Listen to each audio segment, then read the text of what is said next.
May dumayo sa akin dito tapos sinansar pa ako kasi iniwan daw ako. Uy, ano kay? Iba ikaw yung iniwan ni Nana di ko. Bakit? Ano ba problema mo? Huwag mo pinapaalalin? Nagpalit ka kasi sa malakas eh, mahina ka kasi. Ako pa may hina ah. Bakit napatunayan mo na ba? Siguro kaya ka iniwan ni Nana di ko kasi mas mahina ka pa kay Jake. Paano mo nasabi? Natalo ko nga si Chick. Kung natalo mo naman si Jake, subukan mo ang hero ko. Bakit ano ba gagamitin mo? Si Clint. Clint lang pala. Tara na. Talay kita. Tingnan natin kung sino manalo sa atin.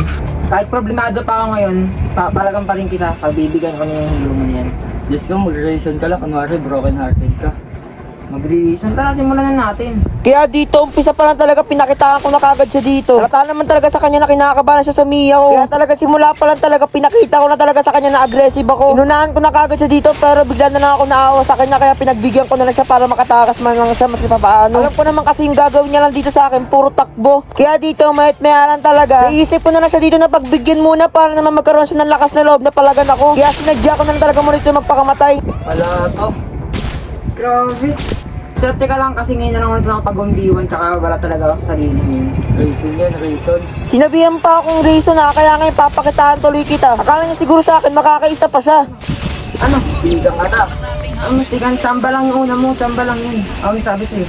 Hindi ka na makakaulit yun, promise. Partida ko na to sa kanya kasi ngayon na lang nakapag-umbiwan. Ang tagal ko rin kasi talaga hindi nakapag-ML kasi nga nawala talaga ako sa pag-focus. Naipon pa naman yung galit ko kaya naman talaga naisip ko talaga. Sa'yo ko na lang lahat ibubuhos. Kasi lahat ng galit ko ibubuhos ko sa'yo.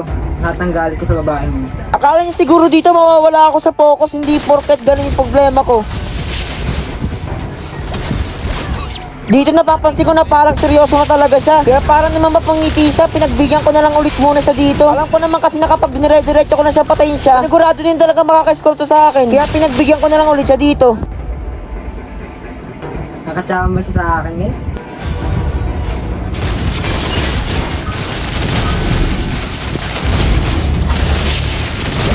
Oh!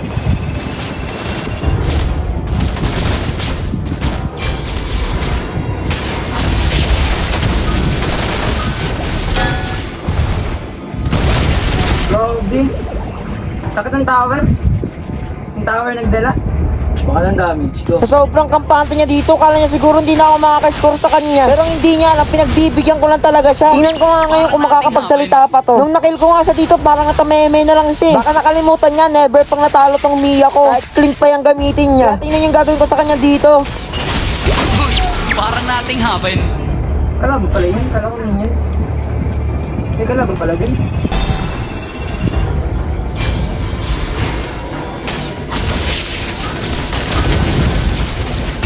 Sabi talaga, Nating happen. hindi pang pumalag. Sabi ko na kasi mag-surrender ka na.